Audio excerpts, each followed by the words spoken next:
அஸ்ஸலாமு அலைக்கும் வரஹ்மத்துல்லாஹி வபரகாத்துஹு. அல்ஹம்துலில்லாஹ், நாம் அனைவருமே ஒரு பரக்கத் வாய்ந்த ஜுமாவுடைய தினத்தை அடைந்து விட்டோம். இந்த நாளில் செய்யக்கூடிய மிக முக்கியமான ஒரு அமலை தான் பார்க்க போகிறோம். அதனால் இந்த பதிவை பார்க்கக்கூடிய எல்லோருக்கிட்டையுமே ஒரு வேண்டுகோள், முடிஞ்ச அளவுக்கு அதிகம் அதிகம் ஷேர் பண்ணுங்கள். ஏன்னா இன்றைக்கு ஜுமாவுடைய தொழுகைக்குள்ளே இந்த பதிவு எல்லா மக்கள்கிட்டையுமே போய் சேரணும். ஏன்னா ரஜபு மாசத்துல இருக்கக்கூடிய ஜுமாவுடைய தொழுகைக்கு பிறகு செய்ய வேண்டிய அமல் தான் இந்த அமல். இந்த அமலை மட்டும் இன்னைக்கு நீங்கள் முடிச்சிங்க அப்படின்னா உங்களோட விதி மாறுறத நீங்கள் கண்கூடா உணர முடியும். இந்த அமலை முடிச்சிங்க அப்படின்னாலே போதும், அல்ஹம்துலில்லாஹ், உங்களுக்கே உங்களுடைய விதி மாறப்போகுது, உங்களோட சூழ்நிலை எல்லாம் மாறப்போகுது, உங்களோட ஆசைகள் எல்லாமே உங்களுக்கு நிறைவேறப் போகுது அப்படின்னு ஒரு நம்பிக்கை வந்துடும். அப்படிப்பட்ட ஒரு பலமான ஒரு அமலை தான் நம்ம இன்னைக்கு பார்க்க போகிறோம். எனவே இந்த ரஜபு மாசத்துல இருக்கக்கூடிய இந்த ஜுமாவுடைய தினத்தை யாருமே மிஸ் பண்ணிடாதீங்க. இது ரஜபு மாசத்துல மட்டுமே செய்யக்கூடிய ஒரு அமல். எனவே இன்ஷா அல்லாஹ் இன்றைக்கு எவ்வளவு தேவைகள் இருந்தாலும் இந்த ஒரு அமலை செய்யறதுக்கு நீங்க நேரத்தை ஒதுக்கிடுங்க. இன்ஷா அல்லாஹ் உங்களோட வாழ்க்கையில மிக பெரிய யோகம் அடிக்கும், நல்ல அதிர்ஷ்டம் பிறக்கும். நீங்க இந்த அமலை முடிச்ச அடுத்த 1 மணி நேரத்திலேயே உங்களுக்கு எவ்வளவு நலவுகள் நடக்குதுன்னு பாருங்க. சந்தோஷமான செய்திகள் உங்களுக்கு ஒன்றன் பின் ஒன்றாக வந்து கொண்டே இருக்கும். அல்லாஹ் தஆலா உங்களை சந்தோஷத்துல மூழ்கடிக்கணுமா, கண்டிப்பா இந்த அமல் போதுமானது. இப்போ அந்த அமல் என்ன, எப்படி செய்யணும் அப்படிங்கிறத நம்ம பார்க்கலாம். இன்றைக்கு ஜுமாவுடைய தொழுகைக்கும் அசருடைய தொழுகைக்கும் இடையில தான் இதை செய்யணும். அதாவது ஜுமாவுடைய தொழுகையை முடிச்ச உடனே நீங்க இந்த அமலை செய்திடுங்க.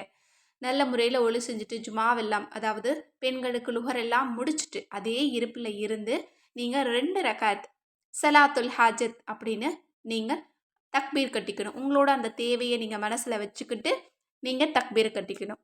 ஒவ்வொரு ரகாத்துலேயுமே சூரா ஃபாத்தியாவுக்கு பின்னாடி ஆயத்துல் குர்சி 7 தடவை ஓதணும்.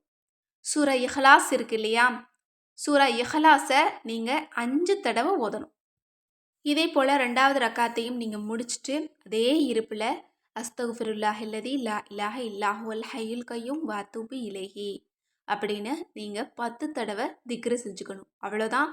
அதற்கு பின்னாடி உங்களுக்கு தேவையான துஆவை நீங்கள் சஜிதாவில் போயிட்டு கேளுங்க. இன்ஷா அல்லாஹ் எவ்வளவு தேவைகள் இருந்தாலும் அல்லாஹ் உங்களுக்கு அதை நசீபாக்கி தருவான்.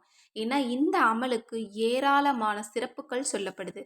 யார் இந்த அமலை ரஜபு மாசத்துல இருக்கக்கூடிய ஒரு ஜுமாவுடைய தினத்துல செய்வாங்களோ அவங்களுக்கு தொழுத நாள்ல இருந்து பூமியின் கடைசி நாள் வரைக்கும் அவங்களுக்கு தினந்தோறும் அல்லாஹ் 1000 நன்மைகளை அள்ளி கொடுப்பானா. நம்மளோட செயலேட்ல 1000 நன்மைகள் பதியப்படுமா இந்த அமலுக்காக. சுப்ஹானல்லாஹ், எப்படிப்பட்ட ஒரு நல்லமலா இருக்கு பாருங்க. இன்னும் அவங்களுக்கு ஏராளமான வெகுமதிகளை இந்த உலகத்துல வாழ்ற வரைக்கும் அல்லாஹ் கொடுத்துக்கிட்டே இருப்பானா. இன்னும் ஹூருல் ஈன்களை நசீபாக்கி தருவானாம் மறுமையில். மேலும் மறுமையில் அல்லாஹ் நம்மளை சந்திக்கும் போது நம்மளை பார்த்து அல்லாஹ் திருப்தி கொள்வானாம். அதுதானே நமக்கு எல்லோருக்குமே வேணும். இந்த துஆவை எல்லாம் நம்ம எப்போதுமே கேட்க மாட்டோம். அல்லாஹ்வே உன்னை பார்க்கக்கூடிய நாளில் உன்னுடைய பொருத்தத்தை கொடு, உன்னுடைய அன்பை எனக்கு கொடு, உன்னை பார்க்கக்கூடிய அந்த பாக்கியத்தை எனக்கு கொடுன்னு நம்ம யாருமே கேட்டிருக்க மாட்டோம். ஆனால் மறுமையில் இந்த அமலை முடிக்கிறவங்களுக்கு அல்லாஹ்வினுடைய திருப்தி கிடைக்குது. இது எவ்வளோ பெரிய ஒரு விஷயம் பாருங்க.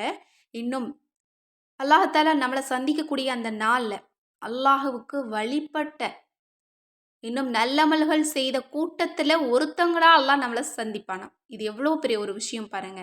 இன்னும் இந்த அமல் செஞ்சவங்களுக்கு அல்லாஹ் பாவங்கள் அனைத்தையுமே மன்னிக்கப்பட்ட நிலையில தான் மௌத்தை கொடுப்பானாம். சுபஹானல்லாஹ், இந்த பாக்கியம் நம்ம எல்லோருக்குமே கிடைக்கணும். பாவங்கள் எல்லாத்தையும் மன்னிக்கப்பட்ட ஒரு மௌத் அப்படின்னா அவருடைய வாழ்க்கை நமக்கு அழகாக இருக்கும். நம்மளோட கேள்வி கணக்கு ரொம்ப லேசாக இருக்கும்.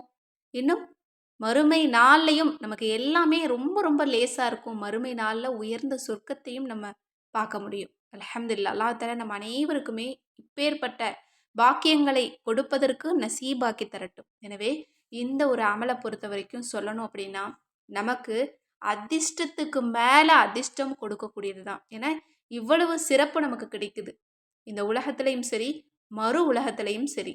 அப்போது இந்த அமலை நம்ம ஏன் மிஸ் பண்ணணும்? அதனால் இந்த ஒரு ரஜபு மாதத்தில் இருக்கக்கூடிய ஜுமாவுடைய தினத்தை நீங்கள் பயன்படுத்தி இந்த அமலை நீங்கள் முடிச்சுக்கோங்க. இவ்வளவு நன்மைகள அல்லாஹ் கொடுக்கக்கூடிய ஒரு அமல நம்ம செஞ்சுட்டோம் அப்படின்னு சொன்னாலே, அதற்கு பிறகு நம்ம எந்த துஆவ கேட்டாலும் அல்லாஹ் தஆலா மறுக்கவே மாட்டான்.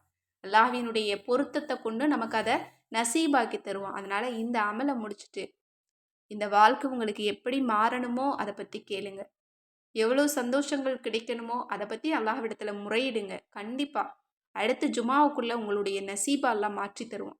ஏன்னா இவ்வளவு நன்மைகள் கிடைக்குது அப்படிங்கிறத நீங்க கேட்கும்போதே, இந்த அமல செய்யணும் அப்படிங்கிறது உங்களுக்கு தோணுது பாருங்க. இதுதான் நம்பிக்கை. இதுதான் உங்களோட விதி மாறுறதுக்கான அறிகுறி. எனவே இன்ஷா அல்லாஹ் இந்த சிறப்பான ஒரு அமல எல்லா மக்களுமே செய்யணும் அப்படின்னா, முடிஞ்ச அளவு ஷேர் பண்ணுங்க. இந்த அமல செய்யக்கூடிய எல்லா மக்களுக்கும் எல்லா பாவத்தையும் மன்னிச்சு, அல்லாஹ் தஆலா இரு உலகிலும் சிறந்ததிலும் சிறந்தத கொடுக்க இல்லாமல் அல்லாஹ் தஆலா நசீபாக்கி தரட்டும். ஆமீன் என்று கூறி இந்த பதிவை நிறைவு செய்கிறேன். இந்த பதிவு உங்க எல்லோருக்குமே பிடிச்சிருக்கும் அப்படின்னு நான் நம்புறேன். நம்மளோட சேனல இதுவரைக்கும் சப்ஸ்கிரைப் பண்ணாம பார்த்துட்டு இருந்தீங்கன்னா, இப்பவே சப்ஸ்கிரைப் பண்ணி லைக் பண்ணிக்கோங்க. மேலும் கேட்பது கிடைக்கும் வஜீஃபா மற்றும் தௌபா கிதாப் வேணும் அப்படின்னாலும் சரி, அல்லது அரபியே எங்களுக்கு ஓதத் தெரியாது, தமிழ்ல முழு குரானும் 30 ஜுஸ் குரானும் இருந்தா நல்லாயிருக்கும் அப்படின்னு நினச்சிங்கன்னா, தமிழ் குரான் ரெடியா இருக்கு. ஸ்க்ரீன்ல தெரியிற நம்பருக்கு இப்பவே வாட்ஸ்அப் மூலம் புக் பண்ணிக்கோங்க.